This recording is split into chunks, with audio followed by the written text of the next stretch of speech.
विद्यार्थी मित्रांनो, next year सीईटीची exam मे मध्ये नाही होणार तर डिसेंबर मध्येच होणार, ते पण 2026 मध्ये होणार आहे. आता जून महिना सुरू होईल, 5-6 महिन्यानंतर सीईटीचा पहिला अटेम्प्ट असणार आहे. न्यूज कन्फर्म आहे, लक्षात घ्या. बर थांबा, लास्ट इयर काय झालं होतं की एप्रिल मध्ये पहिला अटेम्प्ट झाला होता, मे मध्ये दुसरा अटेम्प्ट झाला होता, सलग एक्झाम झाली होती. मग यावर्षी पण तसंच होईल असं वाटलं होतं, नाही होणार. मग गेल्या वर्षी तसं का केलं होतं? कारण लास्ट इयर 2 अटेम्प्ट होणार हे उशिरा डिक्लेअर केलं होतं सीईटी सेलनं, अगदी डिसेंबर जानेवारीत. आणि मग त्यांनी 2 अटेम्प्ट घेतले. आता सांगू का, ही गोष्ट, ही जी न्यूज आहे ती चांगली का वाईट, कॉमेंट मध्ये तुम्ही तुमचं मत कळवा. पण मी काय म्हणेन, जे घडतं ते चांगल्यासाठीच. आता जून महिना सुरू झालाय, 5-6 महिने उरले फक्त आपल्याकडं. मग होईल का असा प्रश्न आहे. सगळं छान होणार आहे, सगळं छान होणार आहे, पण आपल्याला प्लॅन करावा लागणार आहे. आपण जर परफेक्ट प्लॅन तयार केला तर आपण इतरांच्या सगळ्यांपेक्षा पुढे असणार आहे. बरं, नुसतं प्लॅन नाही, तो एक्झिक्यूट करावा लागणार आहे. लक्षात घ्या, अडचणी कुठल्या येणार आहेत, प्रॉब्लेम काय असणार आहेत, हे सगळ्या गोष्टी मी तुमच्याशी डिस्कस करणार आहे. पहिली गोष्ट लक्षात घ्या, तुम्ही जर JEE साठी क्लास जॉईन केला असेल किंवा तुम्ही नीट या एक्झाम साठी कुठल्या तरी अकॅडमीमध्ये असाल, IIT JEE किंवा नीट साठी, तर पहिली गोष्ट लक्षात ठेवा, तुम्ही 11th स्टँडर्ड मध्ये टेक्स्ट बुक बिलकुल केलेलं नाहीये. करेक्ट आहे, तुम्ही 11th मध्ये एकही रिटर्न एक्झाम दिलेली नाही.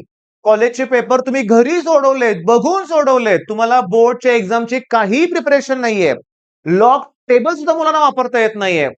खरं आहे, जेईची आणि नीटची तयारी करणारी मुलं एनसीईआरटी वर जास्त फोकस ठेवतात. आणि का करायचं नाही फोकस, त्यातलंच येणार आहे. नीट साठी तर एनसीईआरटी बायबल आहे, मी बऱ्याच चॅनलवर ऐकलंय.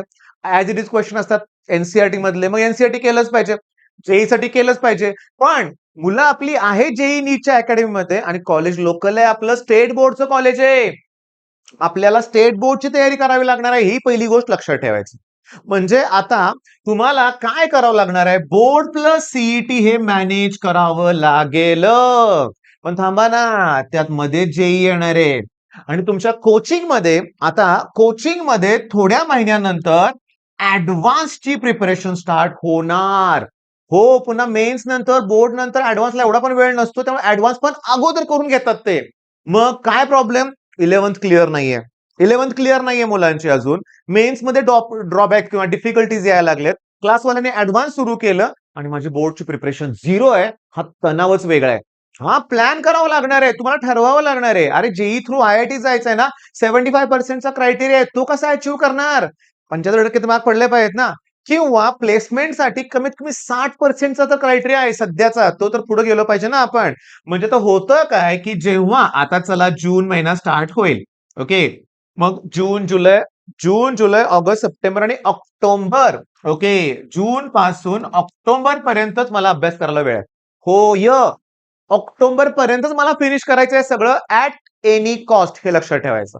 आणि ते काय फिनिश करायचंय, पहिल्यांदा बोर्डची प्रिपरेशन व्हायला पाहिजे बाळांनो. हा थेरॉटिकल IIT जेईच्या अकॅडमीमध्ये समजा YTSE Young's double slit experiment शिकवला, ओके, ते न्यूमेरिकल्स घेतात.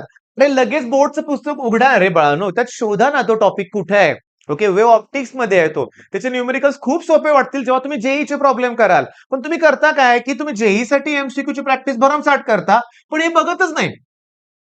खूप खूप त्रास होतो मुलाला, लक्षात घ्या, खूप तणाव येतो. मग हे नाही, मी तुम्हाला हे होऊन देणार नाही. मी तुमच्या बाबतीत हे होऊन देणार नाही, हे लक्षात घ्या. मग मेन पॉइंट काय, की मला ऑक्टोबर पर्यंत पोर्शन संपवावं लागणार आहे. आता त्याच्यानंतर नोव्हेंबर प्लस डिसेंबर या दरम्यान फुल लेंथ टेस्ट व्हायला पाहिजे, ते पण फक्त सीईटीच्या. आता नोव्हेंबर फुल आणि डिसेंबरचे 15च दिवस मिळणार आहेत. मगाशी मी तुम्हाला सांगतो, मी एक न्यूज बघितली, लक्षात घ्या, बघा तुम्ही ही न्यूज. ओके, हे सर आयुक्त आहेत बरं का सीईटी सेलचे, ओके. आणि न्यूज मध्ये आहे की त्यांनी क्लिअर केलंय की सीईटी सेल आहे ना, डिसेंबर 2026 मध्येच घेतली जाणार, आणि 15 डिसेंबर ते 15 जानेवारी का ते पुन्हा जेईचा पहिला अटेम्प्ट ते क्लॅश होतात ना टायमिंग, ह्यासाठी ते अगोदर घेणार आपली सीईटीची परीक्षा, लक्षात घ्या, अगोदरच घेणार. आणि पहिल्या सीईटीचा परीक्षा लवकर निकाल झाला, दुसऱ्या सीईटीचा निकाल 25 जून पर्यंत केला जाणार. बरं थांबा 1 मिनिट, त्याच्यामुळे तुम्हाला मी सांगू का, लक्षात घ्या, आपल्याला काय करावं लागेल. तर पहिली गोष्ट म्हणजे इथं लक्षात घ्या, हे इथंच मी सांगतो, जून मध्येच तुम्हाला बोर्ड प्लस सीईटी दोन्ही करायला लागणार, लक्षात घ्या. आणि सीईटीच्या सुरुवातीला तुम्हाला टॉपिक वाईज टेस्ट द्याव्या लागणार आहेत, टॉपिक वाईज. नंतर ग्रुप टेस्ट, 4 टॉपिक वरती टेस्ट, 6 टॉपिकवर टेस्ट, आणि पण नोव्हेंबर पासून मात्र फुल लेंथ टेस्ट 200 मार्काची टेस्ट द्यावी लागणार आहे. कमीत कमी 6 ते 7 फुल लेंथ टेस्ट तुमच्या व्हायला पाहिजे. होय. आणि मग तुम्ही विथ कॉन्फिडन्स सीईटीची एक्झाम द्याल. ओके, 6 ते 7 फुल लेंथ टेस्ट तुम्हाला बोललो मी. म्हणजे कशासाठी माहितीये का? Time management. सगळ्यात महत्वाचा मुद्दा आहे टाइम मॅनेजमेंट. तुम्हाला सांगू का की फिजिक्स आणि केमिस्ट्रीमध्ये 100 प्रश्न सोडवायचे आहेत आणि वेळ आहे फक्त आणि फक्त 90 मिनिटं. 100 प्रश्नाला 90 मिनिटं. कसं मॅनेज करायचं? तर केमिस्ट्रीचा पेपर तुम्हाला 10 ते 15 मिनिटात सॉल्व्ह करायचं आहे. अशक्य नाहीये ते, खूप सोपं आहे. आणि मग तो उरलेला वेळ आहे तो फिजिक्ससाठी वापरायचा असतो. त्या पण टेक्निक मी तुम्हाला शिकवणार आहेच. पण फुल लेंथ टेस्ट, बरं, फुल लेंथ टेस्ट झाल्यानंतर बोर्ड येणार आहे जवळ, आपल्याला बोर्डची एक्झाम. पण सांगतो, पहिला नीट लक्ष द्या, मी काय एक्सप्लेन करतोय तुम्हाला ते बघा. नीट लक्ष द्या. नोव्हेंबर, डिसेंबर मध्ये आपण फुल लेंथ टेस्ट दिली, बरोबर आहे. आणि फुल लेंथ टेस्ट दिल्यानंतर लक्षात घ्या, सीईटीची एक्झाम झाल्यानंतर फर्स्ट अटेम्प्ट दी बेस्ट ठरणार आहे आपला. कारण बाकीची मुलं नाहीत करत फर्स्ट अटेम्प्ट, नाहीत करत. ते जेई मध्ये अडकलेले असतात टॉपर. होय, आपल्याला ही अपॉर्च्युनिटी आहे. सीईटी टॉप करायला फर्स्ट अटेम्प्टच इम्पॉर्टंट आहे. बरं, त्याच्यानंतर मी तुम्हाला सांगू का, फर्स्ट अटेम्प्ट नंतर अगदी 15 ते 20 दिवस जरी मला मिळाले, ओके, 20-21 दिवस जरी मिळाले, तरी मला ती बोर्डच्या तयारीसाठी सफिशियंट आहेत. आणि बोर्डची एक्झाम झाल्यानंतर 41 दिवस मिळणार आहेत मला सेकंड अटेम्प्ट साठी. 40 दिवस, 40 डेज.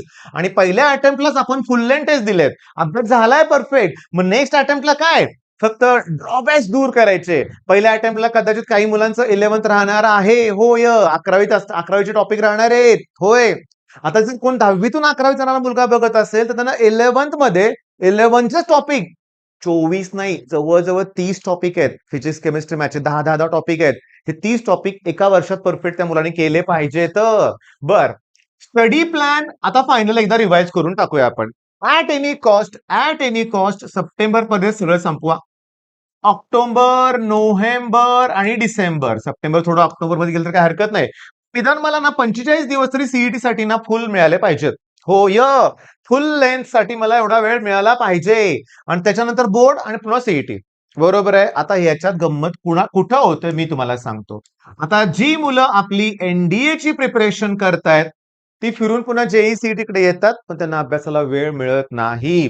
मग त्यांच्यासाठी सुद्धा फर्स्ट अटेम्प्ट ही अपॉर्च्युनिटी आहे. कारण एनडीए सीईटीचा सेकंड अटेम्प्ट एप्रिलमध्ये असणार आहे आणि एनडीए पण त्याच वेळेस असते. मी बघितलंय की एनडीएची एक्झाम नंतर मुलांना 4-5 दिवसाचा वेळ मिळतो फक्त सीईटीला. हा, तुम्ही सेकंड अटेम्प्टचा विचारच करू नका. एनडीएच्या मुलांनी सुद्धा तेच करा. आता जेईच्या मुलांचं कसं होणार आहे माहितीये का? या मुलांनी जर मी मगाशी सांगितल्याप्रमाणे सुरुवातीपासून जर बोर्ड मॅनेज केलं प्रॉपर, त्याला दुर्लक्ष न करता, तर तुम्हालाही अडचणी येणार नाहीत. मग तुम्ही बोर्डकडे जर दुर्लक्ष केलं तर मात्र कठीण आहे. मग ही गोष्ट मला नको आहे. मला प्रॉपर रिझल्ट तुमचा हवाय. प्रॉपर रिझल्ट हवाच आहे, हे लक्षात घ्या. ओके, समजते? तुमच्या लक्षात येतात सगळ्या गोष्टी. मग आता मला सांगा, पॅनिक अटॅक मध्ये जायचं नाहीये. कळालंय आपल्याला अगोदर. आणि अगोदर मी तुम्हाला एक गोष्ट सांगतो, लक्षात घ्या. अगोदर मी तुम्हाला बोर्डचं टाइम टेबल देतो. हा, बोर्डचं टाइम टेबल. तुमचा पहिला पेपर इंग्लिशचा असणार आहे. नंतर टोटली 5 दिवस सुट्टी असणार आहे फिजिक्स. नंतर एकच दिवस सुट्टी केमिस्ट्री. नंतर 1 किंवा 2 दिवस सुट्टी. बघा, इकडं केमिस्ट्रीला 2 दिवस असेल तर मॅथ्सला 1 दिवस, बरं का, हे समजून घ्या. केमिस्ट्रीला 1 दिवस सुट्टी असेल तर मॅथ्सला 2 दिवस सुट्टी असते. त्यानंतर मॅथ्स असतो, लक्षात घ्या.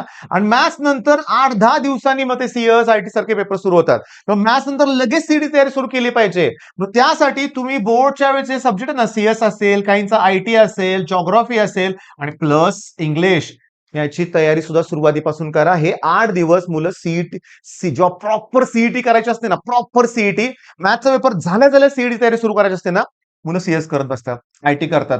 घरातल्यांना काय सांगतात? मी वर्षभर केलेलं नाहीये, आमच्या क्लासमध्ये घेतलंच नाही. अरे, कुठल्याच क्लासमध्ये होत नाही. तुम्ही हे 8 दिवस वाचवा, रेग्युलर अभ्यास करा. आणि जितका वेळ सीईटीला, तुम्हाला सीएसला 200 पैकी 200 मार्क पडले, कुठल्या इंजिनिअरिंग कॉलेजमध्ये तुम्हाला बोलवणार नाहीयेत.